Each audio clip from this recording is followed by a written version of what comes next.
Hello, good morning. कैसे हैं आप सब। तो मैं करंट अफेयर की दूसरी वीडियो के साथ फिर से हाजिर हो गया हूं। तो आज हम बात करने वाले हैं इसमें कुछ महत्वपूर्ण करंट अफेयर की 5 से 6 क्वेश्चन जो है इस पर हम लोग आज भी बात करेंगे। धीरे धीरे जो है अपनी स्पीड को हम लोग बढ़ाएंगे और ज़्यादा से ज़्यादा मैक्सिमम क्वेश्चन जो है करंट अफेयर के कवर करेंगे। अभी स्टार्टिंग है तो आप मैनेज कर लीजिए।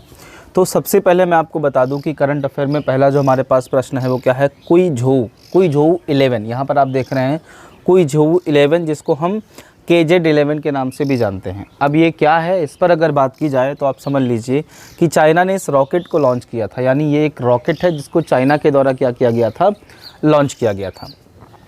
अब जब इसको लॉन्च किया गया तो उड़ान के दौरान कुछ दिक्कतें आ गई। ठीक है, उड़ान के दौरान क्या हुआ, कुछ दिक्कतें आ गई, जिसके कारण जो है ये अंतरिक्ष में ही डिस्ट्रॉय हो गया, नष्ट हो गया।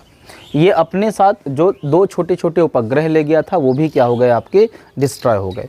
तो अगर आपसे पूछा जाता है कि हाल में ही चाइना का कौन सा उपग्रह जो है या कौन सा रॉकेट जो है वो डिस्ट्रॉय हो गया है, तो एक छोटा सा रॉकेट था जिसका नाम था, हालांकि ये बहुत कम वज़न ले जाने वाला रॉकेट था, लेकिन फिर भी हमको ये दिखाई देता है कि चाइना जो है वो अंतरिक्ष में अपनी पकड़ कितनी मजबूत कर रहा है।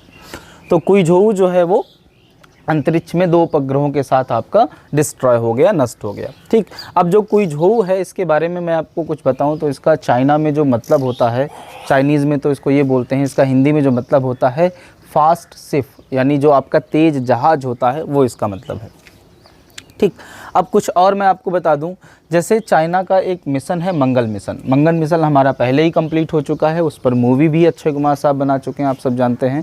तो चाइना का भी मंगल मिशन है, एक बार और ट्राई कर चुका है चाइना में भी 2012 के आसपास, वो उसका असफल रहा था, वो आपका सफल नहीं हुआ था। अब दोबारा से उसका मंगल मिशन का प्लान है 2020 में ही, मे बी लास्ट तक जो है वो क्या करेगा, इस मिशन को पर काम करना स्टार्ट कर देगा।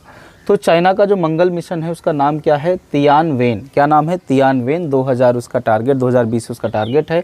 और ये जो मिशन है वो किस रॉकेट से लॉन्च किया जाएगा, वो आपका लॉन्ग मार्च 5। ठीक है, लॉन्ग मार्च 5 नामक रॉकेट से लॉन्च किया जाएगा।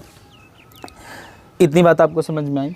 अब एक क्वेश्चन यहाँ से मैं पूछ देता हूँ चाइना से। आपको ये बताना है कि चाइना की जो स्पेस एजेंसी होगी, ठीक है, माफ़ कीजिएगा, चाइना का जो स्पेस स्टेशन होगा उसका नाम क्या होगा, और चाइना अपना स्पेस स्टेशन वाला काम जो है वो किस वर्ष तक कंप्लीट कर लेगा। यानी उसने टारगेट क्या, कौन सा ईयर रखा है कि किस साल तक वो अपना स्पेस स्टेशन जो है अंतरिक्ष में बना लेगा।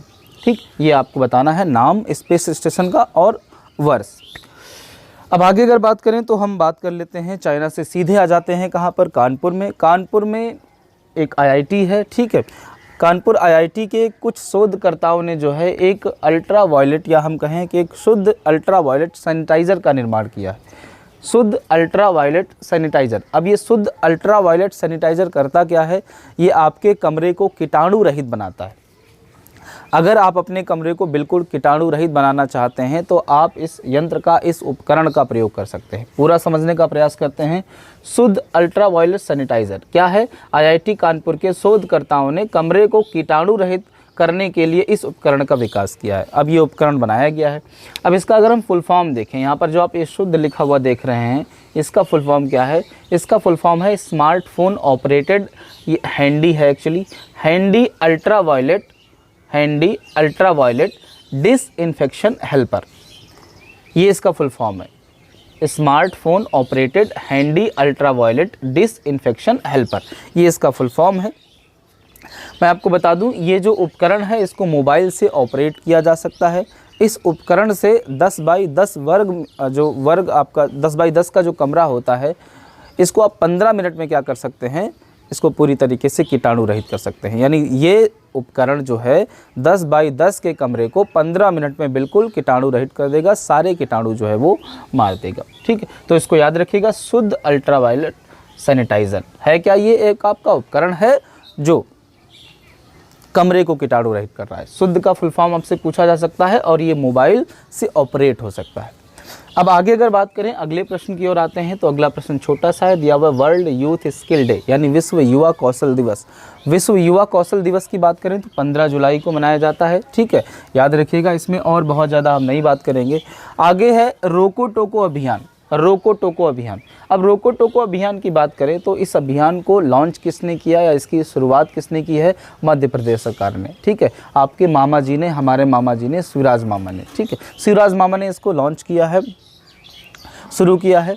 अब ये है क्या रोको टोको अभियान? तो मैं बता दूं कि अभी आप जान ही रहे हैं भारत जो है वो कितना भी उसको समझाया जाए लेकिन समझ में नहीं आता है। यहाँ के जो लोग हैं नॉर्मली हम बिना मास्क के ही बाहर निकल जाते हैं, अपनी जान को खतरे में डालते हैं, साथ ही साथ दूसरों की जानों को भी खतरों में डालते हैं। और यहाँ पर जानों का तात्पर्य जो है वो जानों से ही है, आपकी जो जान है उनसे तात्पर्य नहीं है, ध्यान दीजिएगा। तो रोको टोको अभियान के तहत क्या किया जाएगा? रोको टोको अभियान के तहत जो है वो कोरोना के संक्रमण को जो है कम करने के लिए सार्वजनिक स्थानों पर या बाहर जो है लोगों को रोका जाएगा। कैसे? लोगों को जो मास्क नहीं पहनते हैं, ठीक है, जो मास्क नहीं पहनते हैं उनको क्या किया जाएगा? रोका जाएगा। क्लियर है इतनी बात? और इस अभियान के तहत किया क्या जाएगा कि जो सरकार है उसने हर ज़िले के डीएम को जो है ये अधिकार दिया है कि वो कुछ जो है स्वैच्छिक संगठनों से बात करके उनको पैसा प्रोवाइड करवाएं, उनको मास्क दें और उन्हीं को ये अथॉरिटी दें कि वो जो है ये काम संचालित, ये सही तरीके से संचालित करें। वो लोग जाएंगे चौराहे पर किसी जगह पर खड़े होकर जो है वहाँ पर आने वाले बिना मास्क आने वाले लोगों को टोकेंगे, उनको जो है एक मास्क देंगे और उसके लिए 20 रुपये का उनसे शुल्क भी वसूल करेंगे। तो ये आपका रोको टोको अभियान। उसके बाद अगर बात करें तो अगला है हमारे पास भारत की पहली ई लोक अदालत। ई मतलब इलेक्ट्रॉनिक लोक अदालत, ठीक है। तो भारत की पहली ई लोक अदालत जो है उसको छत्तीसगढ़ में उसको जो है वो कहाँ पर स्थापित की गई है? छत्तीसगढ़ में इसकी शुरुआत की गई है। राज्य स्तरीय लोक अदालत है ये और इसका उद्घाटन PR रामचंद्र मेनन ने किया है। अब ये PR रामचंद्र मेनन कौन है? ये छत्तीसगढ़ हाई कोर्ट के मुख्य न्यायाधीश हैं, ठीक है। तो इन्होंने इसकी क्या की है? इसकी शुरुआत की है। पहले दिन इसमें क्या हुआ? 500 से अधिक जो है वो मामलों को क्या किया गया? निपटाया गया। अब एक चीज़ मैं आपको बता देता हूँ कि ये जो एक चीज़ मैं आपको बता देता हूँ, ये जो आपकी लोक अदालतें होती हैं यहाँ पर क्या होता है, ठीक है। ये इलेक्ट्रॉनिक लोक अदालत हो गई, आप जान ही गए हैं। लोक अदालत की अगर बात करें तो लोक अदालत की जो संरचना है या इसका जो डेवलपमेंट है या इसका जो विचार है वो कहाँ से आया है? पंचायतों से आया। जो ग्रामीण स्तर पर पंचायतें होती हैं वहीं से आया है इसका विचार, ठीक है। अब होता क्या है इसमें, थोड़ा रुक जाओ भाभी, 2 मिनट रुक जाओ, बस बनने वाला। हाँ, तो लोक अदालतें क्या होती हैं इनको आप समझ लीजिए, आपको आसानी समझ में आ जाएगा। देखिए लोक अदालतें जो हैं यहाँ पर क्या होता है कि जो सिविल मामले होते हैं, सिविल मामले मैं आपको पढ़ा भी चुका हूँ, ऐसे मामले जिनमें जो है या तो जो है वो समझौता हो जाता है, या तो अधिकार की मांग की जाती है, या तो आर्थिक क्षतिपूर्ति की मांग की जाती है, ठीक है। जैसे तलाक हो गया या फिर परिवार में कोई विवाद है, ज़मीन को लेकर विवाद है, ये सब मामले कहाँ जाते हैं? लोक अदालतों में ही जाते हैं। और जो भी यहाँ पर आपके दोनों पक्ष होते हैं उनको समझौता करवाकर उनके बीच जो है मामले को निपटाने का प्रयास किया जाता है लोक अदालतों में, ठीक है। अब एक चीज़ और मैं बता दूं कि कोई भी क्रिमिनल केस जो है वो लोक अदालत में नहीं जाता है, मतलब ऐसा कोई भी मामला नहीं जाता है जिसमें दंड का प्रावधान होता है, जिसमें दंड दिया जाता है, सज़ा दी जा सकती है, वो लोक अदालत में नहीं जा सकता है। और दूसरा, अगर किसी को जुर्माना 1 करोड़ रुपए से या फिर मानहानि या किसी भी प्रकार का जो कोई मामला है जिसमें 1 करोड़ से अधिक का जो है जुर्माना देना है या पैसा देना है, कुछ भी देना है, तो वो मामला भी लोक अदालत में नहीं जा सकता है, ठीक है। ये चीज़ आपको समझ में आई। अब इसमें एक पॉइंट मैं आपको और बता देता हूँ, इनका संचालन जो है राष्ट्रीय विधिक सेवा प्राधिकरण के द्वारा किया जाता है। यानी लोक अदालतों का संचालन जो है राष्ट्रीय विधिक प्राधिकरण सेवा के द्वारा, राष्ट्रीय विधिक सेवा प्राधिकरण के द्वारा किया जाता है।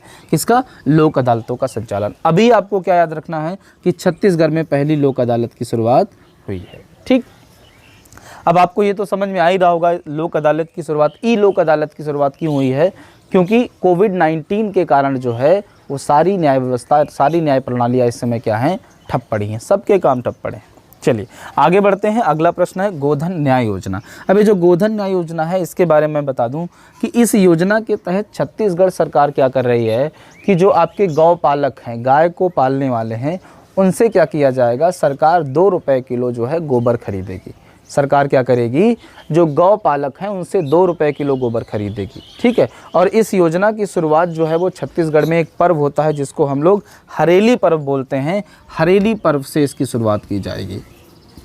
छत्तीसगढ़ में एक पर्व होता है हरेली पर्व, उस दिन से जो है ये काम शुरू किया जाएगा। इस योजना के तहत छत्तीसगढ़ सरकार गौ पालकों से 2 रुपये किलो गोबर खरीदेगी। ठीक है। ग्रामीण क्षेत्रों के लिए अलग व्यवस्था की गई है और शहरी क्षेत्रों के लिए जो है गोबर खरीदने के लिए अलग से व्यवस्था की गई है।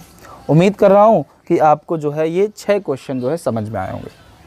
अब एक क्वेश्चन मैं आपको और बताता हूँ कि आप सब जानते हैं कि गृह मंत्रालय ने क्या किया है, 14 जुलाई को क्या किया गृह मंत्रालय ने, 14 जुलाई से उसने जो है वो जो अर्धसैनिक बल होते हैं, ठीक, गृह मंत्रालय ने क्या किया है कि जो अर्धसैनिक बल होते हैं उनके फेसबुक, इंस्टाग्राम, ट्रू कॉलर, ऐसे तमाम सारे 89 जो ऐप्स हैं उनके जो है यूज करने पर प्रतिबंध लगा दिया है। गृह मंत्रालय द्वारा अर्धसैनिक बलों के जवानों के लिए जो है फेसबुक, इंस्टाग्राम, ट्रू कॉलर, ये तमाम सारे जो ऐप हैं इनके यूज पर क्या कर दिया गया है, प्रतिबंध लगा दिया गया है। अब अर्धसैनिक बलों में कौन कौन आते हैं, अर्धसैनिक बलों में CISF आता है, BSF आता है, आपका जो है CRPF आता है, NSG आता है। इसके अलावा अगर और हम देखें तो ITBP भी इसी में आता है। तो ये अब लोग जो है फेसबुक पर किसी प्रकार की कोई पोस्ट या उसको यूज नहीं कर पाएंगे, इंस्टाग्राम भी नहीं चला पाएंगे, व्हाट्सएप नहीं चला पाएंगे। ये सारी चीज़ें इनके लिए क्या हो गई हैं, बैन हो गई हैं। ठीक है। चलिए, तो ये 6 या 7 क्वेश्चन जो हैं वो करंट अफेयर के अगर आपको समझ में आए हैं तो बहुत अच्छी बात है। आगे हों तो वीडियो को लाइक कर दीजिएगा, चैनल को सब्सक्राइब कर लीजिएगा और ये जो क्वेश्चन आपसे पूछा है इसका उत्तर ज़रूर दीजिएगा कि चाइना का जो स्पेस स्टेशन होगा उसका नाम क्या है और कब तक उसका काम जो है वो चाइना कंप्लीट कर लेगा। ठीक है। चलिए, थैंक यू वेरी मच।